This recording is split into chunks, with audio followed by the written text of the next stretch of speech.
कहानी की शुरुआत में हमें बताया जाता है कि जब अमेरिका में क्राइम्स बढ़ते ही जा रहे थे, तब वहां की सरकार ने नए प्राइवेट जेल्स बनवाए, जिनमें से एक था टर्मिनल आइलैंड, जहां इलीगल रेस चलाई जाती थी और उसे लाइव ब्रॉडकास्ट भी किया जाता था, जिससे कि प्राइवेट जेल्स के मालिक को बहुत फायदा होता था। ऐसे टर्मिनल जेल के अंदर डेथ रेस चल रही होती है, जिसे फ्रैंकेनस्टाइन नाम का आदमी जीत रहा होता है। फ्रैंकेनस्टाइन के चेहरे पर एक मास्क लगा हुआ होता है। वो एंडिंग लाइन के बहुत करीब होता है, पर तभी उसके कार के सभी हथियारों को डीएक्टिवेट कर दिया जाता है, जिससे वो उन्हें इस्तेमाल नहीं कर पाता।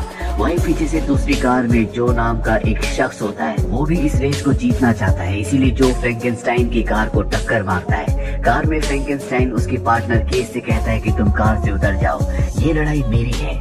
ये सुनते ही केस पैराशूट के जरिए कार से निकल जाती है। तभी जो फ्रैंकेनस्टाइन की कार पर हमला करता है और उसकी कार ब्लास्ट हो जाती है। सीन यहीं पर कट हो जाता है। अब हमें जेल के बाहर जेनसन नाम के एक आदमी को दिखाया जाता है। जेनसन काम खत्म करके घर आता है और अपनी पत्नी से मिलने के बाद वो अपनी बेटी के पास जाता है। तभी किचन में जेनसन की पत्नी पर कोई हमला कर देता है। थोड़ी देर बाद जब जेनसन किचन में आता है तो वो देखता है कि उसकी पत्नी मर चुकी है। उसी समय पीछे से कोई उस पर हमला करके उसे बेहोश कर देता है। जेनसन को जब होश आता है तो पुलिस उसे उसकी पत्नी के कत्ल के जुर्म में गिरफ्तार कर लेती है। जेनसन को टर्मिनल आइलैंड जेल भेज दिया जाता है। जेनसन जब खाना खा रहा होता है तो कुछ आदमी उस पर हमला कर देते हैं। जेनसन भी उससे लड़ता है, पर गार्ड आकर उन्हें अलग कर देते हैं। इसके बाद जेनसन को जेल के वार्डन के पास ले जाया जाता है। वार्डन जेनसन से कहती है कि जिन लोगों ने तुम्हें मारा है वो बहुत खतरनाक है, यहाँ से जाने के बाद वो तुम्हें जान से मार देंगे। जेनसन की फाइल देखने के बाद वार्डन को पता चल जाता है कि वो एक काफी अच्छा रेसर है।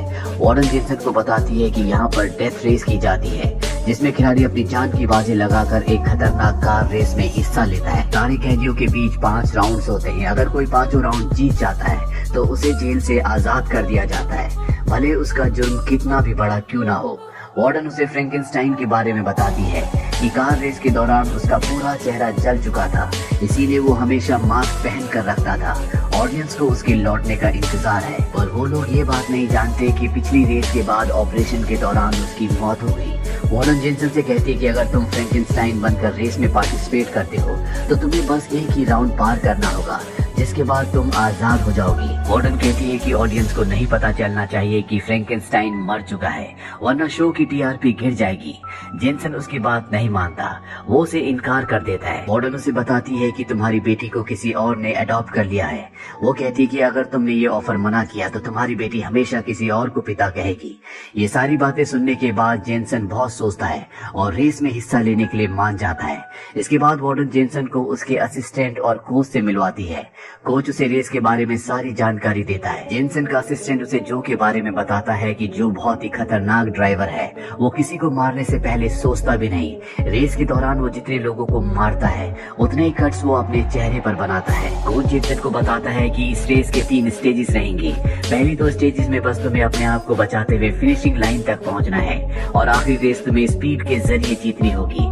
जितनी फास्ट तुम अपनी कार चलाओगे उतनी जल्दी फिनिशिंग लाइन तक पहुंच जाओगे। वहीं जेनसन को कुछ कैदियों के हाथों पर सेंसर लगा हुआ दिखता है। कोच उसे बताता है कि इन लोगों को ट्रैक पर काम करने के लिए लाया जाता है, वो यहाँ से भागने की कोशिश ना करें, इसीलिए उनके हाथों पर सेंसर्स लगाए गए हैं। उन सेंसर्स को देखकर जेनसन को याद आता है कि जिस आदमी ने उसके घर पर हमला किया था उसने भी ऐसे ही सेंसर्स पहने हुए थे। अब रेस का पहला दिन आ जाता है। वार्डन जेनसन को फ्रैंकेनस्टाइन के कपड़े और मास्क पहनाकर तैयार करती है। फ्रैंकेनस्टाइन को देखकर सभी कैदी बहुत खुश हो जाते हैं। अब सभी कैदियों को उनकी गाड़ी के पास लाया जाता है। उसी समय वहाँ एक बस आती है, उसमें से बहुत सारी लड़कियां निकलती हैं। ये भी कैदी हैं। इन्हें दूसरी जेल से यहाँ लाया जाता है और पार्टिसिपेट करवाया जाता है। ये लड़कियां नेविगेटर का काम करती है, और लड़कियां रहने से शो की टीआरपी और भी बढ़ती है। ऐसे जेनसन की गाड़ी में केस आकर बैठ जाती है, जो फ्रैंकेनस्टाइन की पुरानी साथी है, जो पिछली बार पैराशूट से गाड़ी से निकल गई थी। जेनसन की आवाज सुनकर वो समझ जाती है कि ये फ्रैंकेनस्टाइन नहीं है। तभी कोच आकर कहता है कि गाड़ी के शीशे बंद करने के बाद तुम अपना मास्क हटा सकते हो, क्योंकि गाड़ी के शीशे काले होने की वजह से बाहर से कोई भी तुम्हें अंदर नहीं देख पाएगा। कुछ ही देर में रेस शुरू हो जाती है, जिसका लाइव ब्रॉडकास्ट भी किया जाता है, जिसमें दुनिया भर के लोग इन्हें देख रहे हैं। रेस शुरू होने के बाद थोड़ी देर बाद जेनसन सबसे आगे हो जाता है, पर तभी जो उस पर हमला करना शुरू कर देता है। वो उसकी कार को बार बार टक्कर मारता है। थोड़ा आगे बढ़ने के बाद उन्हें रास्ते पर तलवार और ढाल दिखाई देती है। केस बताती है कि अगर तुमने तलवार चुना तो तुम्हें बहुत सारी गोली और बारूद मिलेंगी, और अगर तुमने ढाल चुना तो तुम्हें पेट्रोल और धुआं मिलेगा, जिससे हम जो से पीछा छुड़ा सकते हैं। वहीं इन्हें स्कल भी दिखते हैं। अगर कोई गाड़ी उस पर से गुजरती है तो सामने से भाले आ जाते हैं और गाड़ी के साथ ड्राइवर को भी खत्म कर देते हैं। इसी बीच जो उसके पास मौजूद गोलियों से जेनसन पर हमला करता है। जेनसन भी अपनी ढाल का इस्तेमाल करने के बारे में सोचता है, और जब वो ऐसा करता है तो उसके हथियार अचानक काम करना बंद कर देते हैं। ये बात जानकर कोच हैरान हो जाता है। तभी जो की गाड़ी पर दूसरा ड्राइवर हमला करता है, जिस वजह से जेनसन बच जाता है। ऐसे एक शख्स जेनसन पर भी हमला करता है। वो जेनसन की तरफ देखकर हाथ का इशारा करता है। ये देखकर जेनसन को याद आता है कि उस आदमी ने भी ऐसे ही इशारा किया था जिसने उसकी पत्नी को मारा था। जेनसन को यकीन हो जाता है कि उसी आदमी ने उसके घर पर हमला किया था। जेनसन उसे मारना चाहता है, पर तब तक रेस खत्म हो जाती है। इसके बाद जब जेनसन अपने साथियों के साथ गाड़ी ठीक कर रहा होता है, तभी वो उस ड्राइवर को जाते हुए देखता है जिसने उसकी पत्नी को मारा था।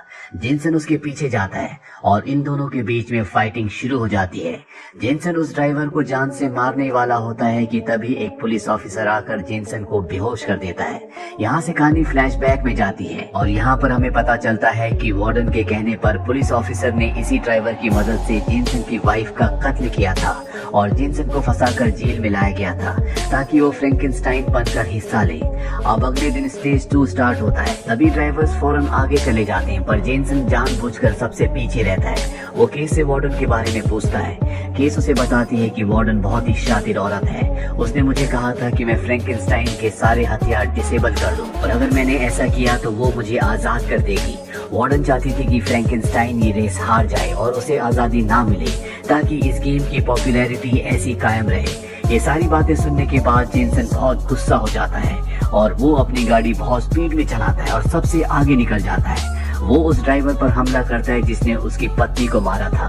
अब क्योंकि जेनसन सबसे आगे था, इसीलिए कोच और केस उसे ढाल चुनने को कहते हैं, और जेनसन किसी की नहीं सुनता और तलवार चुनता है। जेनसन अपनी कार पलटाता है और उस ड्राइवर पर हमला करने लगता है जिसने जेनसन की पत्नी को मारा था, पर बहुत जल्दी उसे समझ में आ जाता है कि उसकी कार बुलेट प्रूफ है, उस पर गोलियों का कोई असर नहीं हो सकता। इसीलिए जेनसन धुआं छोड़ देता है और उस ड्राइवर की कार पलट जाती है।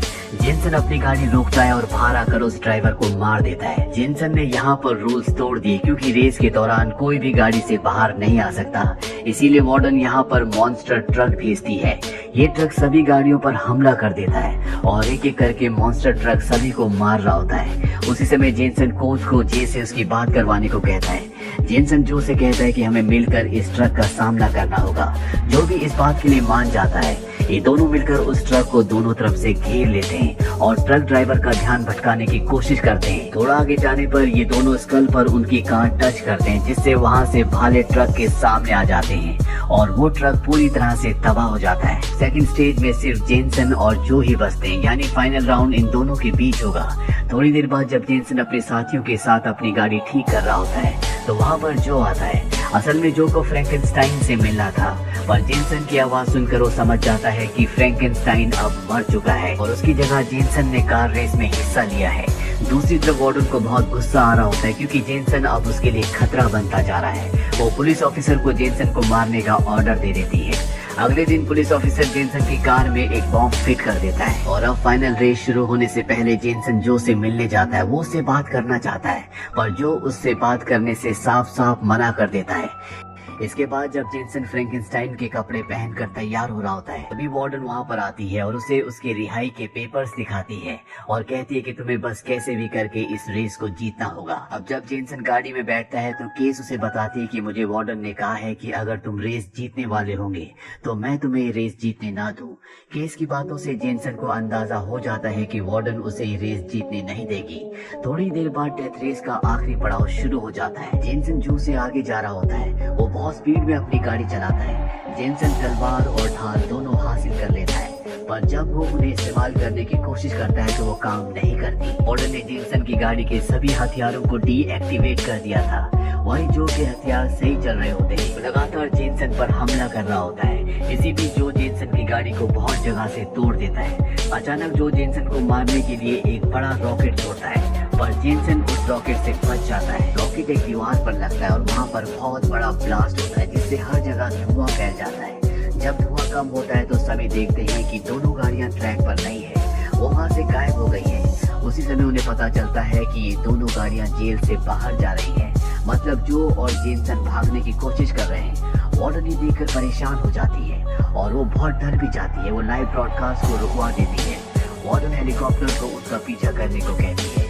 साथ ही बहुत सारे गार्ड्स भी उसकी गाड़ी का पीछा कर रहे होते हैं। जो और जेनसन साथ में मिलकर उन हथियारों का इस्तेमाल करते हैं जो उनकी गाड़ी में है और बहुत सी गाड़ियों को तबाह कर देते हैं। तभी वार्डन को याद आता है कि उसने जेनसन की गाड़ी में बॉम्ब लगाया है। वो पुलिस ऑफिसर को उस बॉम्ब को ब्लास्ट करने को कहती है। पुलिस ऑफिसर उस बॉम्ब को ऑन करता है पर वहाँ कोई धमाका नहीं होता। असल में वो बॉम्ब कोच और उसके साथियों के पास था। कोच को पता चल गया था कि वार्डन ने उसकी गाड़ी में बॉम्ब लगाया है और कोच ने उस बॉम्ब को डिसेबल कर दिया था। कुछ देर में जेनसन और जो जेल का मेन गेट तोड़कर बाहर निकल जाते हैं पर हेलीकॉप्टर अभी भी उनका पीछा कर रहे होते हैं, इसीलिए दोनों अपने अपने रास्ते बदल लेते हैं। थोड़ा आगे जाने पर जेनसन कार से कूद जाता है तो उसकी नेविगेटर साथी केस कार चलाने लगती है। वो हेलीकॉप्टर्स को काफी दूर ले जाती है और इसके बाद वो कार रोक देती है। जब वो कार से बाहर निकलती है तो उसने फ्रैंकेनस्टाइन के कपड़े और मास्क पहने थे। उसे देखकर वार्डन को लगता है कि जेनसन पकड़ा गया। वही पुलिस ऑफिसर वार्डन को बधाई देता है क्योंकि आज के शो की टीआरपी सबसे ज्यादा आई होती है। पुलिस ऑफिसर कहता है किसी ने आपके लिए गिफ्ट भी भेजा है। जब वार्डन उस गिफ्ट को खोलती है तो उसमें वही बॉम्ब होता है जो उसने जेनसन की कार में लगाया था। ये एक बहुत बड़ा धमाका होता है और वार्डन की मौत हो जाती है। कोच भी वहीं खड़ा था, यानी वो गिफ्ट उसी ने भिजवाया था। अब 6 महीने बीत जाते हैं। जेनसन और जो साथ मिलकर अपने अपने गैराज में गाड़ी ठीक कर रहे होते हैं। तभी वहाँ पर एक कार आकर रुकती है। उसमें से केस बाहर निकलती है। उसे देखकर ये दोनों बहुत खुश होते हैं। जेनसन केस को अपनी बेटी से भी मिलवाता है और इसी के साथ ये कहानी यहीं पर खत्म हो जाती है।